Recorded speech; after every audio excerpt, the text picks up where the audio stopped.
કેવું પાપ કરવા પર તમે શું બનશો? ખુલશે આગલા જન્મનું રાજ, જાણો હિન્દુ ધર્મના આ શાસ્ત્રમાં છુપાયેલા રહસ્ય. નમસ્કાર મિત્રો, આપ સૌનું સ્વાગત છે વન સ્ટોરીઝ યુટ્યુબ ચેનલમાં. મિત્રો, મૃત્યુ પછી વ્યક્તિ તેના કર્મોના આધારે સ્વર્ગ અને નરકમાં જાય છે. પુરાણમાં એ પણ જણાવવામાં આવ્યું હતું કે વ્યક્તિ પોતાના કર્મોના આધારે આગામી જન્મમાં કેવો બનશે.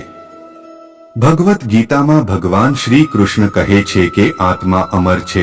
મૃત્યુ પછી વ્યક્તિ તેના કર્મોના આધારે સ્વર્ગ અને નરકમાં જાય છે. જે વ્યક્તિ પોતાના વસ્ત્રો બદલે છે તેવી જ રીતે આત્મા પણ શરીર બદલે છે. ગરુડ પુરાણ જીવનથી મૃત્યુ સુધીના માનવીય કાર્યોનો હિસાબ આપે છે. તેના આધારે માણસના પાપ અને પુણ્ય નક્કી થાય છે.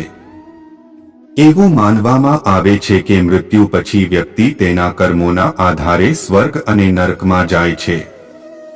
પુરાણમાં એ પણ જણાવવામાં આવ્યું છે કે વ્યક્તિ પોતાના કર્મોના આધારે આગામી જન્મમાં કેવો બનશે. જાણો ગરુડ પુરાણ શું કહે છે. ગુરુનું અપમાન કરવું. જે વ્યક્તિ પોતાના ગુરુનું અપમાન કરે છે તેને ભગવાનનું અપમાન માનવામાં આવે છે. આવું કરનાર વ્યક્તિ માટે નરકના દરવાજા ખોલવા જેવું છે.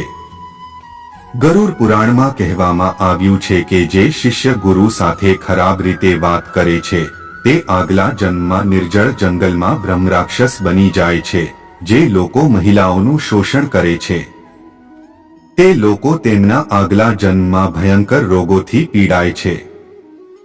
તેમજ અકુદરતી સંબંધ ધરાવનાર વ્યક્તિ આગામી જન્મમાં નપુંસક બની જાય છે.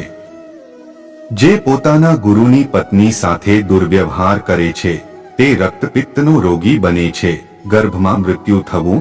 જે વ્યક્તિ પોતાના માતા પિતા અથવા ભાઈ બહેનને ત્રાસ આપે છે આવી વ્યક્તિને આગલો જન્મ મળે છે, પરંતુ તે વ્યક્તિ પૃથ્વી પર આવે તે પહેલા જ તેનું ગર્ભમાં મૃત્યુ થઈ જાય છે.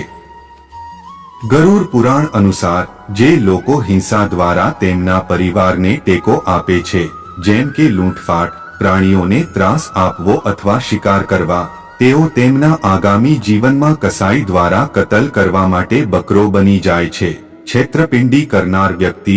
જો કોઈ વ્યક્તિ સ્ત્રીની જેમ વર્તે છે અને તેના સ્વભાવમાં સ્ત્રીની આદતો લાવે છે તો તે વ્યક્તિ આગામી જન્મમાં સ્ત્રીનું રૂપ ધારણ કરે છે. સાથે જ ગરુડ પુરાણમાં કહેવામાં આવ્યું છે કે જે લોકો છેતરપિંડી કરે છે અને છેતરે છે તેઓ આગામી જન્મમાં ઘુવડ બની જાય છે. જો કોઈ વ્યક્તિ ખોટી જુબાની આપે છે તો તે આગામી જન્મમાં અંધ જન્મે છે. એક સ્ત્રીની હત્યા કરનાર વ્યક્તિ. એક સ્ત્રીની હત્યા કરનાર વ્યક્તિ જે ગર્ભપાત કરાવે અને કરે છે. એક ભીલ દર્દી. એક મૂર્ખ જે ગાયને મારી નાખે છે. તે બંને નરકની યાતનાઓ ભોગવીને બીજા જન્મમાં ચંડાલા યોનિમાં જન્મ લે છે. તેમજ મૃત્યુ સમયે જો કોઈ ભગવાનનું નામ લે તો તે મોક્ષના માર્ગ પર આગળ વધે છે. તેથી જ શાસ્ત્રોમાં કહેવાયું છે કે મરતી વખતે રામનું નામ લેવું જોઈએ. વ્યક્તિએ ફક્ત ભગવાનના નામનો આશરો લેવો જોઈએ. તેનાથી જીવનમાં કરેલા પાપોમાંથી મુક્તિ મળે છે. મિત્રો, જો તમને આ જાણકારી પસંદ આવી હોય તો વિડીયોને લાઈક અને ચેનલને સબસ્ક્રાઇબ કરવાનું ભૂલતા નહીં. જય શ્રી રામ.